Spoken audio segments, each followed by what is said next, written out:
Simply put, we're at a different place when it comes to sports nutrition in the 21st century. I've been in this area for a long time, and it used to be the fundamental pillars of sports nutrition were having enough carbohydrates to take part in the activity, and then protein. It was all about protein. And I know there's people now who are still, banging that drum, protein. And for good reason, it's important. But we're at a completely different stage, and that's actually in two ways. First of all, there's so much more access to information. So now the average person, what we call the recreational athlete, which is like myself, someone who's keeping fit, taking part, really staying fit to be in better health. Well, they're well aware of what elite and professional athletes are doing.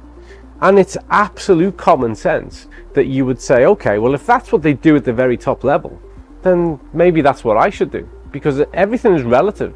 So the stress that we put our bodies under just to stay fit and healthy is relatively very similar to the stress that an elite athlete is putting themselves under to be the very top of what they do. And so it makes sense. You would always look to do the best.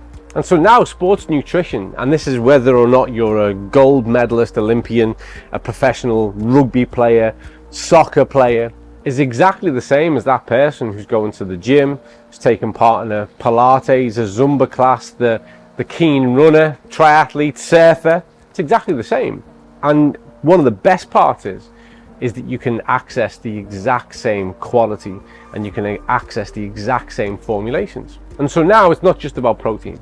What we're looking at when we consider our protein needs is how much we need across a day, total amounts, but also recognizing that if we're going to consume proteins, what we want with that is something that's far more food-like. So we want it, especially in recovery, we want it to be far more, contained in nutrients, vitamins, and minerals.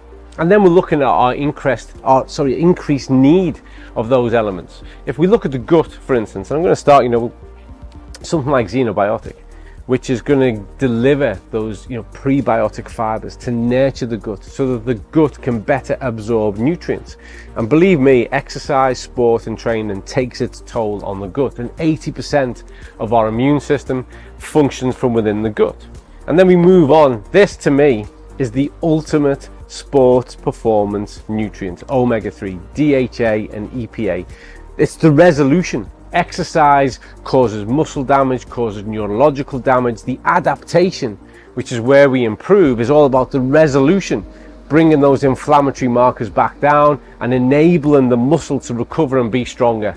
If you want increased anabolic response, if you want decreased muscle soreness, if you want increased oxygen kinetics, that isn't protein, it's omega-3.